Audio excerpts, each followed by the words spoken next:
Hey, welcome guys, video service information here. Today we're looking at a 2016 Dodge Ram 2500. Vehicle's got around 67,000 miles on it.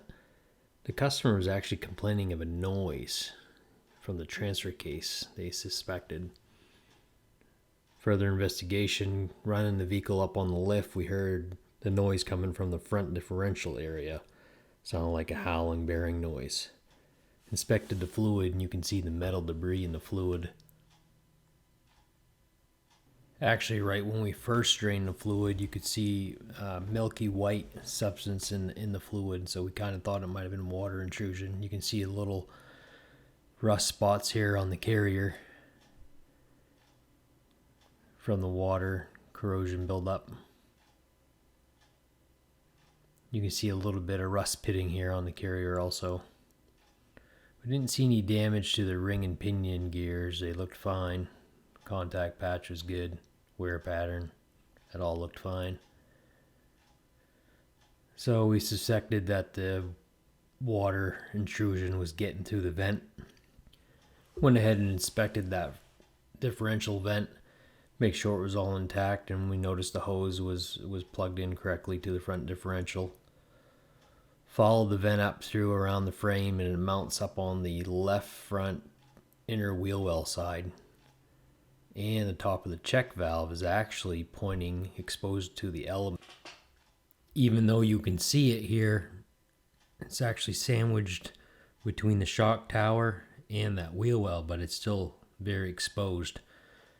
Come to find out, this vehicle had a snowplow in its pass. So you can just imagine all that snow and slush building up in the wheel wells and dripping down into that vent area, causing water intrusion in the front differential over time. Went back to that front differential and pulled the rubber hose directly off the nipple sticking out of the front diff. And you can see here that it's got corrosion, dust build up inside the nipple. It's almost about half full. You can see where it's all plugged up here. So you can just imagine over time that water getting into that front differential, and water and bearings does not mix. Looking down through that rubber line that we pulled off the front differential, you can see the water staining and the rust dust here build up inside that differential hose. So with the water damage, we know now that the water caused the differential bearing damage. So we're going to most likely recommend rebuilding this front differential with all new bearings and seals. And we should be fine after that. Get rid of our noise. As far as the vent goes, it looks like it's in its factory location, but most likely going to try to either extend that hose and put that check valve in behind the wheel well.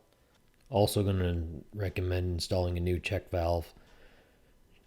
Obviously, we got an issue with this check valve allowing that much water to go through it, so it's only supposed to be a one-way valve and just let the air go out, with nothing allowing it to go in. So we don't have a water intrusion situation down the line when we get all new bearings in this differential and be back to square one again. I appreciate you guys watching the video. Don't forget to subscribe and click on the bell so you get activated when I post up new videos. Thanks a lot, guys, and have a great day.